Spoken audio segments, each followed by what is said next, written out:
baay'een keessan lakkoofsa kana ni beektu. Irra deebi'ee isiniif haa yaamu. Inni jalqabaa 10,000, 100,000, miliyoona 1, miliyoona 10, miliyoona 100, biliyoona 1, biliyoona 10, biliyoona 100, tiriliyoona 1, tiriliyoona 10, tiriliyoona 100,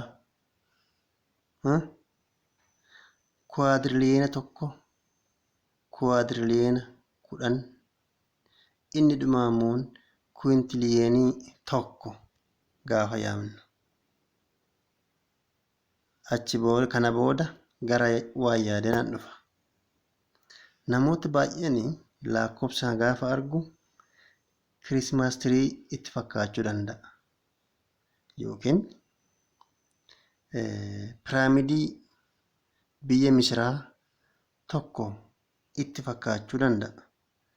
Garuu waan yaadeef waan ta'e yaade.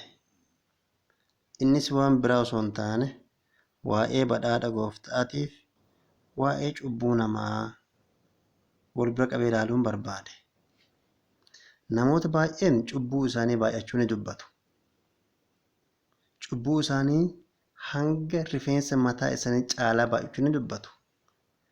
Barreeffamni qulqulluun ammoo maal jedha waan jedhuuf. Barreeffamni waan jedhu fakkeenyumaaf macaafa Roomee kana 5:5 irratti badhaadhi Waaqayyoo cubbuu namootaa akka caalu ibsa.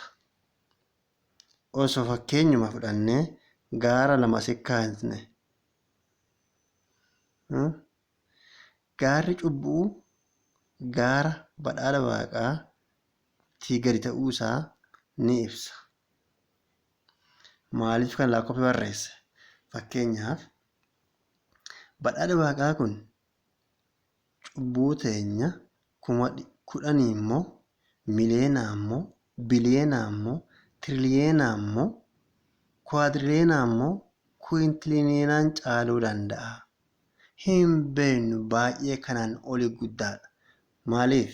Ragaa isaa maal? Efesoon 3:15 maal jedha?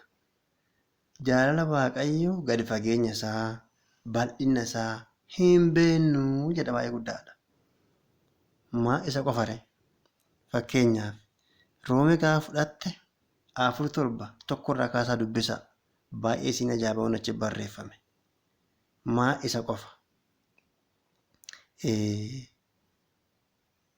Wangeela Yohaannis 1:26 maal jedhe?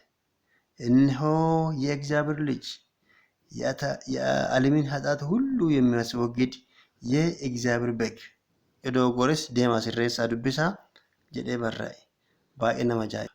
Mee waan gootan baay'achuu cubbuu keessan osoo hin taane baay'achuu araara Waaqaa, baay'achuu badhaadha Waaqaa, baay'achuu jaalala Waaqaa isin taa mul'atu ergaa kiyya irraati. Baay'ee galatooma jechuun barbaada. Ulfaadhaa.